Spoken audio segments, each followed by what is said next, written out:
ஆதி என்னும் பராபரையே, அன்பான மனோன்மணியே, ஜோதி என்னும் பஞ்சகத்தாலே, சொற்பெரிய கரிமுகனே, தீர்த்து நீக்கும் கந்தவளே, திருத்துகின்ற குருநாதரிலே, 18 சித்தரிலே, பண்பான பரமசிவமே, ஓதியே ஜோதிடங்கள் உரைப்பதற்கு நாதவிந்து வடிவாக நல்ல துணை ஆவீரே.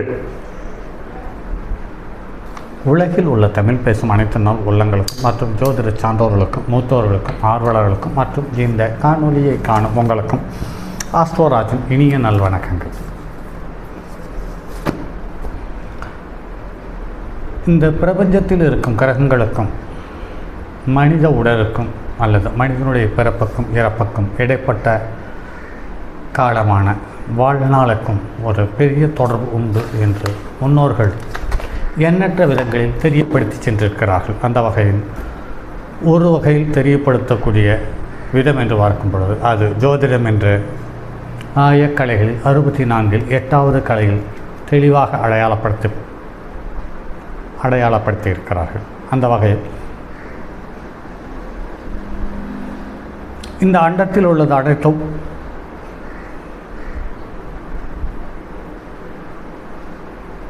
இந்த எஞ்சான் உடலினும் பிண்டத்திலும் இருக்கிறது என்பதை நடைமுறையில் எண்ணற்ற தகவல்கள் மூலமாக, நடைமுறை வாழ்க்கை அனுபவம் மூலமாக தெரிந்து வைத்திருக்கிறோம். அந்த வகையில் நவ கிரகங்களில் புதன், சந்திரன், ராகு, கேது, புதன் சந்திரன் வக்கரசனி, புதன் சந்திரன் சூரியன் நின்ற பாகையிலிருந்து முன்பின் 2 பாகை.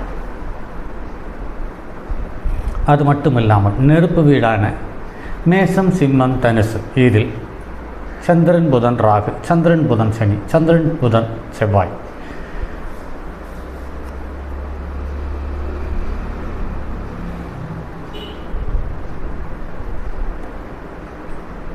காற்று வீடான மிதுனம், துலாம், கும்பம், இதில் ராகு அல்லது கேது வக்கரம் பெற்ற அஸ்தங்கம் பெற்ற புதன், சந்திரன்.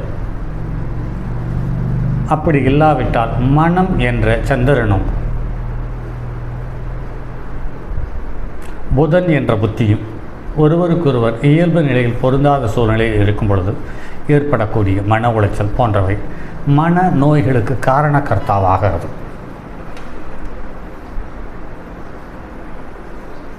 இந்த மனநோய்க்கு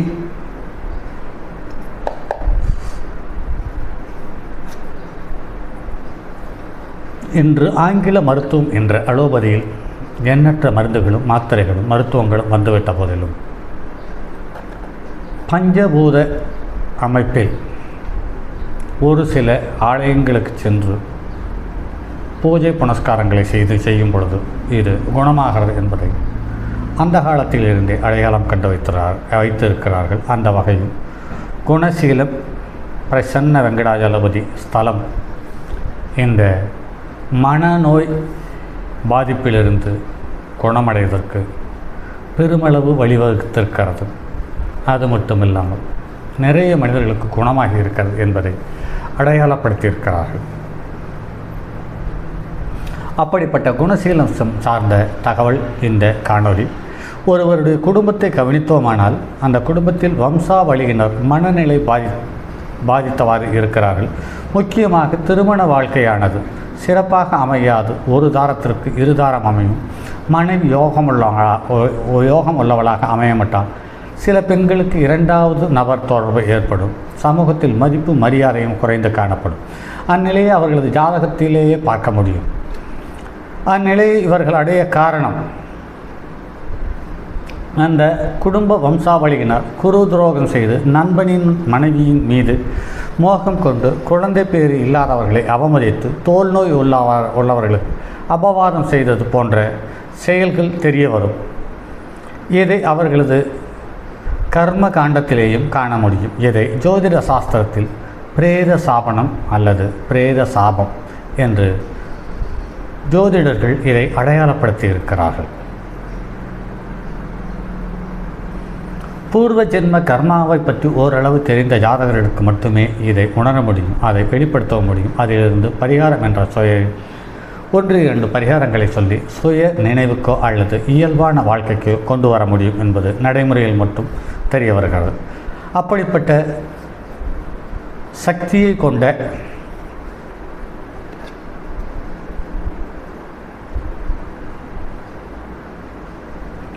ஆலயம் என்று பார்க்கும் பொழுது குணசீலத்தில்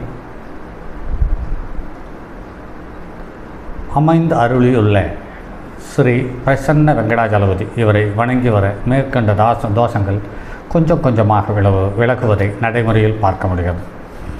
ஸ்ரீ பிரசன்ன வெங்கடாஜலபதி ஆலய வரலாறு, ஸ்தல வரலாறு சம்பந்தப்பட்டதை பார்க்கும் பொழுது புராண காலத்தில் ஸ்ரீ குணசீல மகரிஷி என்பவர் ஸ்ரீ வெங்கடநாதன் மீது அதீத பற்று கொண்டவராக இருந்தார்.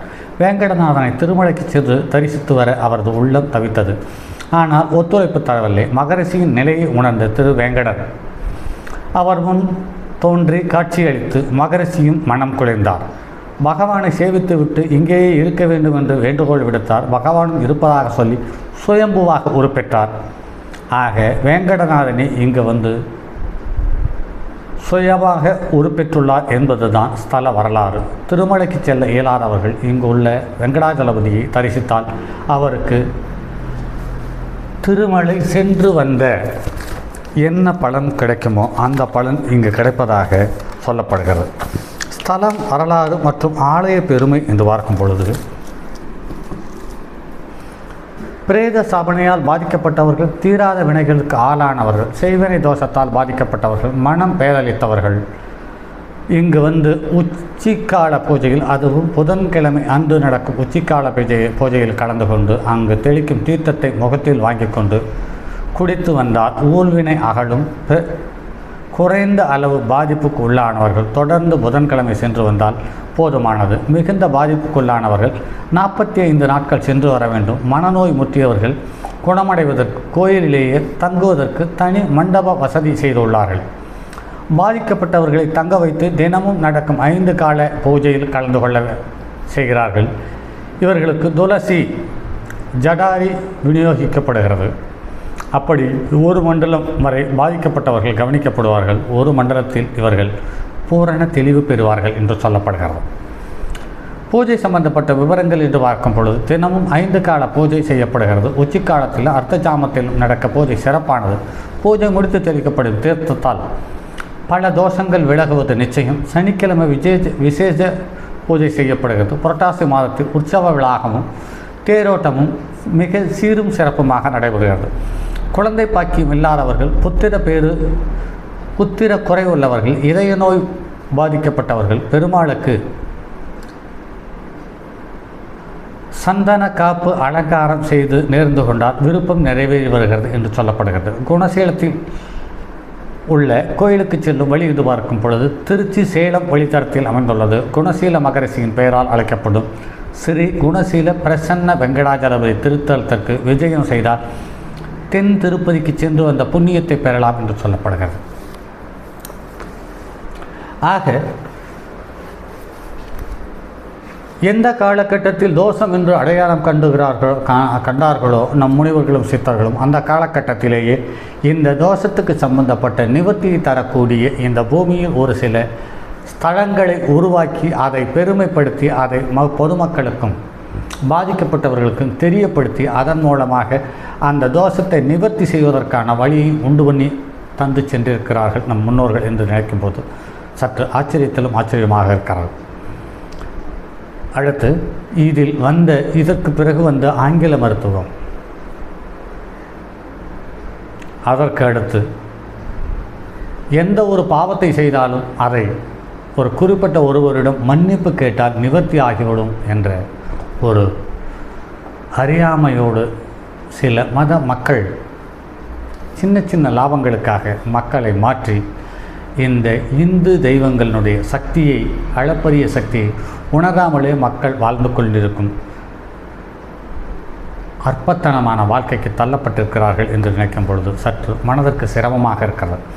சரி நண்பர்களே, மற்றும் அடுத்தது ஒரு பதிவில் சந்திப்போம். அதுவரை உங்களிடமிருந்து விடைபெறுவது உங்கள் அன்பு நண்பன் எம் ராஜரத்தினம்.